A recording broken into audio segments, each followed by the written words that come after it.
اور وہ خود بوتل ہی سے ہنسی۔ کیا ہوا ہے نویرا نے پوچھا۔ وہ سر ہلا گئی۔ سب کچھ ہو چکا ہے نویرا، اب تو شاید کچھ بھی نہیں رہا۔ رمشا آنکھوں میں نمکین پانی لیے ہوئے تھی، تبھی دروازے پر دستک ہوئی تھی۔ دونوں نے پلٹ کر دیکھا تھا، شارق زمان اور نواز دونوں ہی دروازے پر کھڑے تھے۔ آپ؟ رمشا نے فوراً آنکھیں صاف کی تھی۔ ہم رضا کے کمرے میں جا رہے تھے مگر تم دونوں کو دیکھ کر رک گئے۔ کوئی جذباتی سین چل رہا ہے کیا؟ یہ شارق زمان تھا۔ نویرا غیر محسوس انداز میں رمشا کی اوٹ میں ہوئی تھی۔ شارق زمان کی تیز نگاہوں سے یہ حرکت محفی نہ رہ سکی تھی۔ وہ تو یوں ہی نواز کے کہنے پر چل آیا تھا، کیا پتہ سامنے یہ بھی ہوگی۔ پہلی نظر اسی وجود پر پڑی تھی اور پھر کائنات بے رنگ ہو گئی تھی۔ سارے رنگ صرف ایک وجود میں سمٹ کر رہ گئے تھے اور اب بھی پرپل سوٹ میں اپنے سابقہ انداز میں اس کے سامنے تھی۔ اسی کو دیکھنے کے لیے ہی تو وہ رکا تھا، اور اب یہ دل نہیں، بس یوں ہی ادھر ادھر کی باتیں ہو رہی تھی۔ رمشا نے وضاحت کی تھی۔ نواز نے مسکرا کر نویرا کو دیکھا۔ چمپی چمپی سی پہلے سے قدیم ہوتی دکھائی دی۔ اس نے ایک گہری استحقاق بھری نگاہ ڈالی۔ رشتہ آہستہ آہستہ مستحکم ہوتا جا رہا تھا، دل میں جگہ بناتا جا رہا تھا۔ ادھر ادھر کی باتوں میں کبھی آنسو نہیں نکلتے، شارق نے کہا تھا۔ رمشا پزل ہوگی۔ شارق زمان ان کے یہاں کام ہی آتا تھا، مگر جب بھی آتا وہ اس کے سامنے آنے سے ضرور پزل ہو جاتی تھی۔ کبھی تو بات نہ بھی ہو تو بھی آنسو نکل آتے ہیں۔ شارق بھائی، ادھر ادھر کی باتیں تو پھر کوئی معنی رکھتی ہیں؟ نویرا بولنا نہیں چاہتی تھی مگر رمشا کو پزل دیکھ کر یکدم کہہ گئی۔ شارق مسکرا دیا۔ اس کی مسکراہٹ میں ایسی بات ضرور تھی کہ نویرا بول کر شرمندہ ہوئی۔ صحیح کہہ رہی ہیں نویرا، کبھی بے معنی سی بات پر بھی دل رنجیدہ ہو جاتا ہے۔ اس وقت تو رمشا پھر بھی بحال کی حالت میں ہے، اور رضا کی بھی کنڈیشن میرا خیال ہے کچھ ایسی ہی ہوگی۔ معنی خیز انداز صاف چھیڑنے والا تھا۔ رمشا اب جم بھی گئی۔ نویرا کی مسکراہٹ ٹھہری۔ ایک نگاہ کی تھی نواز کی طرف، وہ بھی دیکھ رہا تھا۔ نگاہوں میں پہلے سے ہٹ کر کوئی خاص چمک تھی۔ وہ فوراً پلکوں کی جھلمن گرا گئی۔ خیریت نویرا صاحبہ، ہمارے آتے ہی آپ ادھر پردہ کر بیٹھی ہیں؟ شارق کی گلفشانی اسے مزید ہلچل کر گئی۔ خیر ایسی بھی کوئی بات نہیں، میں تو یوں ہی چچی جان کی ہیلپ کو آ گئی تھی۔ اس نے بات پھیری تھی۔ نواز کا قہقہا برجستہ تھا۔ یوں کہیں مجھ سے چھپ کر یہاں آ بیٹھی تھی۔ آج تو نواز کا ہر انداز ہی نرالا تھا۔ نویرا کے چھکے چھوٹ گئے۔ نواز یوں برملا کہہ دے گا، اس کے تو وہم گمان میں بھی نہ تھا۔ بڑوں کے سامنے اب میں یوں بے شرمی سے وہاں بیٹھی بڑی اچھی لگتی نا۔ وہ کہے بغیر نہ رہ سکی۔ نواز ہنس دیا۔ شارق مسکرا بھی نہ سکا۔ نواز اور نویرا کا تعلق ایک اٹل حقیقت بن کر سامنے آ کھڑا ہوا، جسے وہ ہمیشہ ذہن سے جھٹک دیا کرتا تھا، مگر اب ایک پھانس سی دل میں چبھتی محسوس ہوئی۔ نواز کا ہنسنا، نویرا کا شرمانا، چپنا شارق کو زہر لگنے لگا۔ خیر بری بھی نہ لگتی، ہمارے خاندان میں پردے کا کوئی خاص رواج نہیں، برجستہ جواب تھا۔ نویرا کلسی، جی چاہا اپنا ماتھا پیٹ لے گئی۔ کیوں بولی تھی مگر؟ شارق کے سامنے نواز کی یہ دیدہ دلیری ایک آنکھ نہ بھری۔ رمشا خاموش تھی۔ چلو یار، رضا کو بھی دیکھ لیں، پھر گھر بھی چلنا ہے، اماں انتظار کر رہی ہوں گی۔ نواز کی بات شارق کو بھی اچھی نہ لگی تھی۔ شارق کا جی چاہ رہا تھا کہ نواز کو ایک دم منظر سے ہٹا دے یا پھر نویرا کو غائب کر دے۔ نواز کی آنکھوں کی چمک، ہونٹوں کی مسکراہٹ، سب ایک دم زہر لگنے لگا تھا۔ نویرا سے اس کا کوئی باقاعدہ تعلق تو نہ تھا، صرف کزن ہی تھی، مگر یہ رقابت، یہ جلسنا، یہ اذیت وہ بنا کر رہے گا۔ شارق کا ایک دم یہاں سے چلے جانے کو جی چاہا۔ چلتے ہیں یار، اتنی جلدی بھی کیا ہے، رضا آرام کر رہا ہوگا، 2 منٹ بات تو کرنے دو۔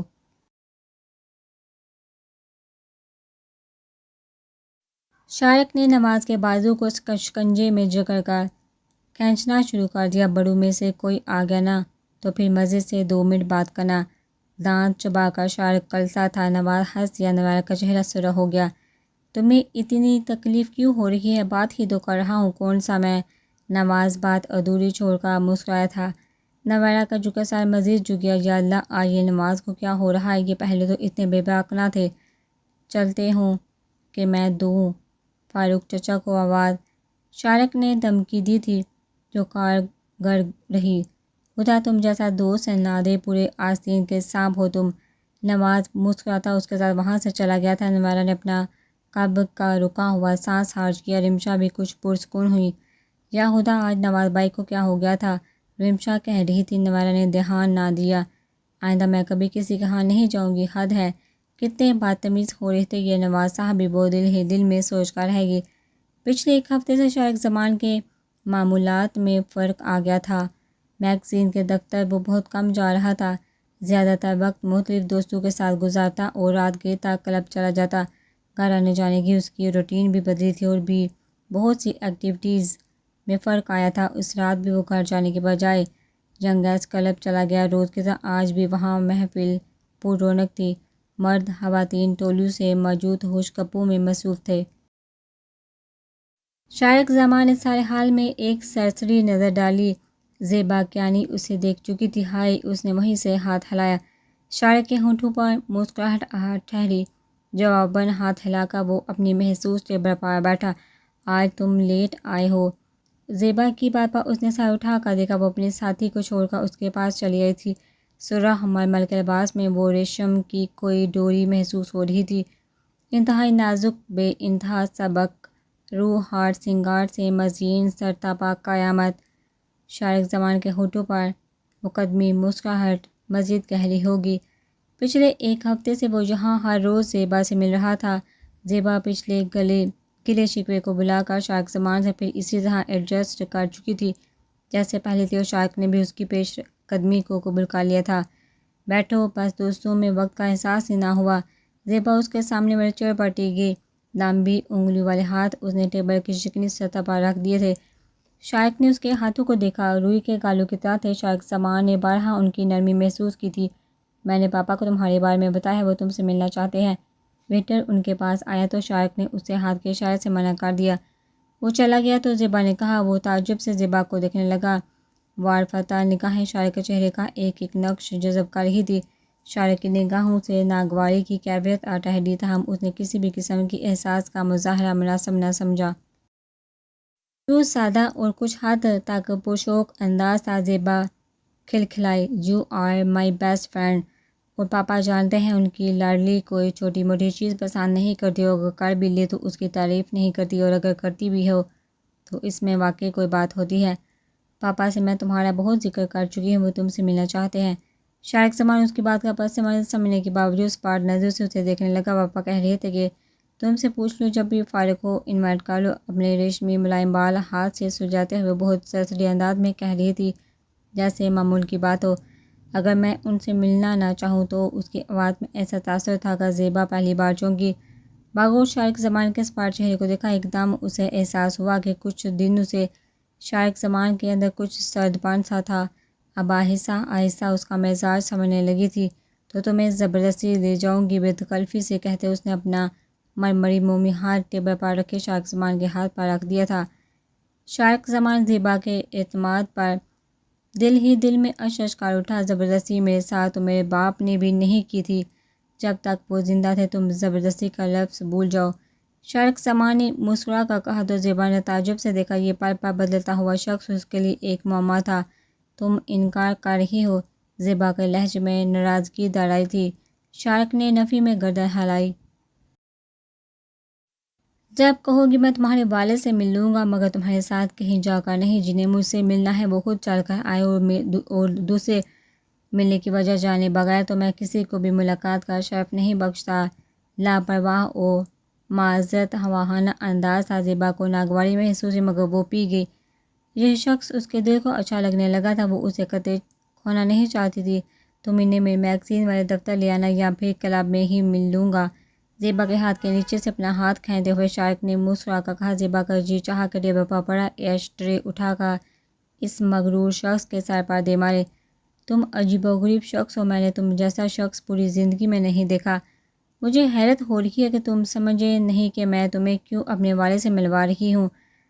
ناراضگی سے بھرپور تاثر تھا اس کے چہرے پر، اور تاثر سچ بھی رہا تھا۔ شارق ہنس دیا۔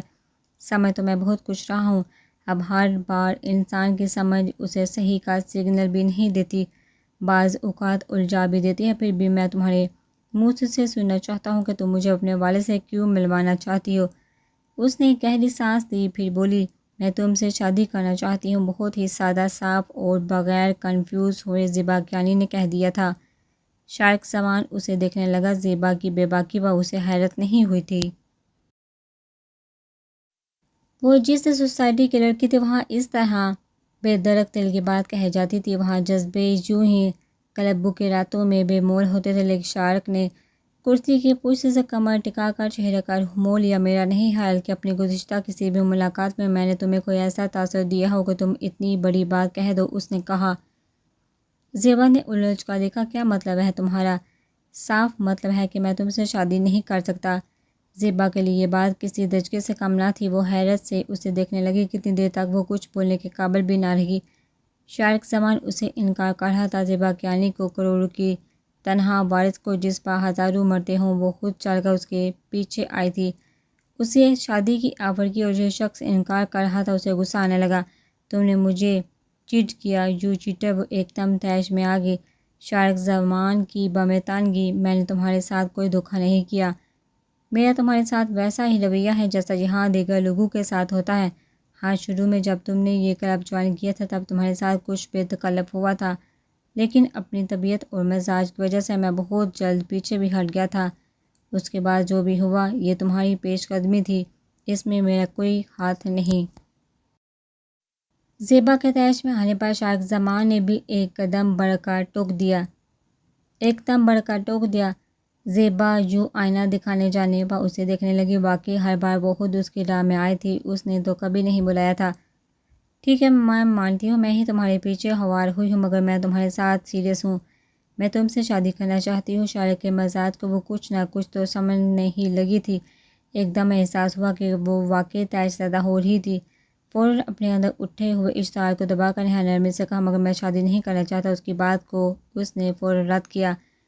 کیوں؟ کیا حامی ہے مجھ میں؟ خوبصورت ہوں، ویل آف ایجوکیٹڈ ہوں، صاحب جائیداد ہوں، اپنے باپ کی ساری جائیداد کی تنہا وارث ہوں، اور کیا چاہیے تمہیں؟ ایک دم اس نے کہا تو شارک ہنس دیا۔ میری بات شاید تمہاری سمجھ میں نہیں آئی۔ میں تمہاری بات ہی نہیں کر رہا، بلکہ میں شادی ہی نہیں کرنا چاہتا۔ زیبا کی گنوائی کی تمام خوبیوں کو نظر انداز کرتے اس نے کہا تو زیبا نے حیرت سے اسے دیکھا۔ کیوں؟ اب یہ میرا خالص ذاتی مسئلہ ہے، تم کو بتانے سے رہا۔ ایک دم شارک زمان کے لہجے میں اجنبیت در آئی، جیسے اکثر اچانک سمٹ آتی تھی۔ زیبا نے بغور دیکھا، سر سے تاثرات لیے اجنبی لہجے میں کہتا وہ اسے عجیب سا شخص ہی لگا۔ محبت کرتے ہو کسی سے؟ وہ پوچھ رہی تھی۔ شارک نے حیرت سے اسے دیکھا۔ وہ ہنوز جانچ رہی تھی۔ وہ ہنس دیا۔ شارک کی ہنسی میں ایک طنز تھا۔ زیبا کچھ اندازہ نہ لگا سی، اگر میں کہوں ہاں تو۔ وہ ٹیبل کی طرف آگے کو جھکایا تھا۔ زیبا نے ایک دم شارک کی آنکھوں میں دیکھا۔ وہاں عجیب سی کیفیت تھی، انجان تھی۔ کم از کم وہ اس کیفیت کو محبت کا نام نہیں دے سکتی تھی۔ ناممکن۔ جو شخص اپنے آپ سے محبت نہ کرتا جانتا ہو وہ کسی اور سے حق کرے گا، یہ شخص اس کے لیے واقعی کسی معمے سے کم نہ تھا۔ شارک کا زوردار قہقہ گونجا اور پھر وہ ہنستا ہی چلا گیا۔ زیبا کو اس کی ہنسی میں بہت گرا گزری۔ وہ لب بینچ کر رہ گیا۔ آئی ایم سوری، وہ ہاتھ اٹھا کر کہہ رہا تھا، پھر ہنس دیا۔ زیبا نے بنا کر اٹھنا چاہا تو شارک نے فوراً اس کے ہاتھ پر ہاتھ رکھا۔ وہ حیران ہو کر ٹھہر گئی۔ Please sit down. زیبا اپنے ہاتھ کے اوپر دڑے قدمی مردانہ مضبوط ہاتھ کو دیکھتی رہ گئی۔ وہ بیٹھ گئی، تاہم چہرے کے تاثرات تبدیل نہ کر پائی۔ تمہیں کیا لگتا ہے مجھ جیسا شخص کسی سے محبت کر سکتا ہے؟ شارک زمان اب سنجیدگی سے پوچھ رہا تھا۔ زیبا نے کچھ نہ کہا، صرف اسے دیکھتی ہی رہی۔ نہیں، میں کسی سے محبت نہیں کر سکتا، کبھی نہیں۔ اور شاید وہ رک گیا۔ زیبا کو دیکھا، وہ اس سے خوبصورت ہی نہیں خوبصورت ترین تھی۔ اس جیسی لڑکی کو نظر انداز کرنا کفران نعمت سے کم نہ تھا۔ بہت زیادہ نہیں تو کچھ نہ کچھ تم میرا فیملی بیک گراؤنڈ تو جانتی بھی ہوگی، وہ کہہ رہا تھا۔ زیبا نے الجھ کر دیکھا، جہاں موجود تقریباً ہر شخص ہر دوسرے شخص کے فیملی بیک گراؤنڈ کے بارے میں جانتا ہے۔ تمہیں بتاؤں، جب میں نے یہاں آنا شروع کیا تو بہت سی آنٹیز کے لیے میں باعث توجہ بنا، لیکن جیسے جیسے ان کے علم میں میرا بیک گراؤنڈ آتا گیا تو وہ مجھ سے لا تعلقی اختیار کرتی گئی۔ یہاں اس ٹیبل پر میں سارا وقت اکیلے بیٹھ کر جاتا ہوں تو اس میں میرا کوئی ہاتھ نہیں۔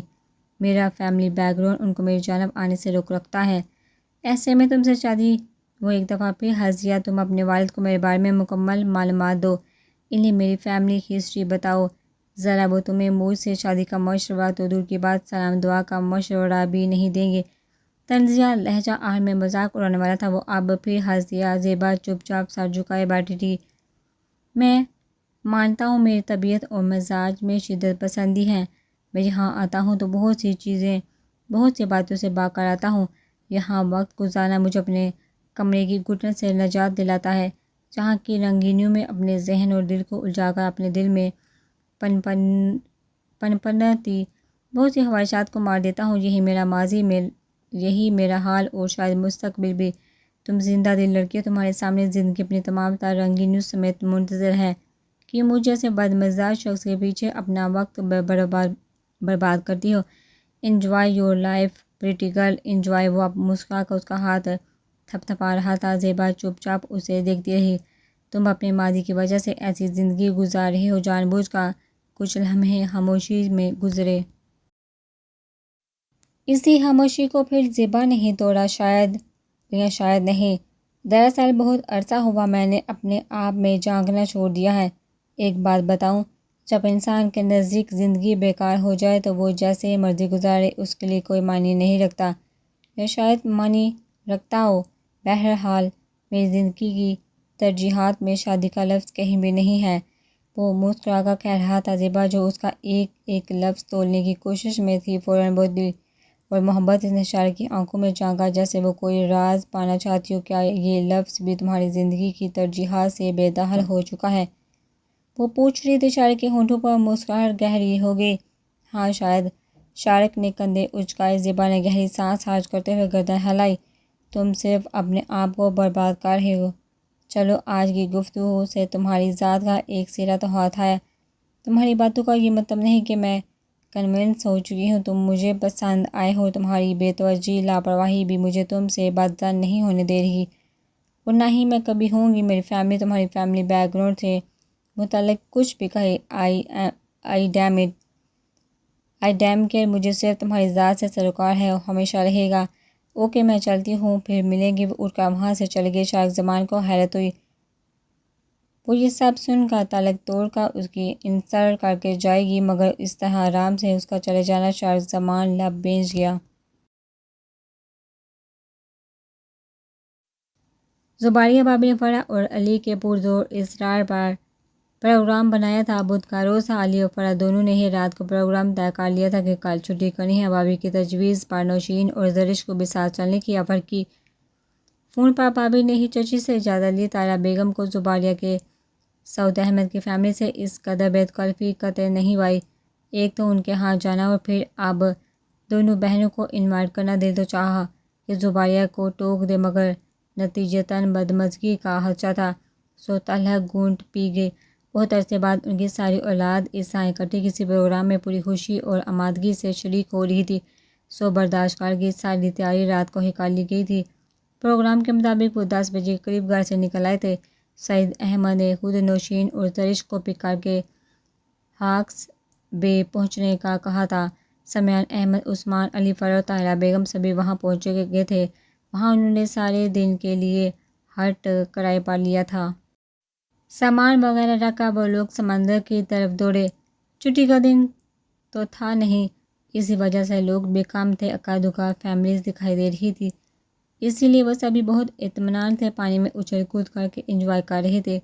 حمزہ طاہرہ بیگم کے پاس تھا۔ بھابھی، عثمان بھابھی، سمیان احمد، فرح، علی پانچوں فٹ بال کھیل رہے تھے جب سعید احمد نوشین اور زرش کو لے کر آگے۔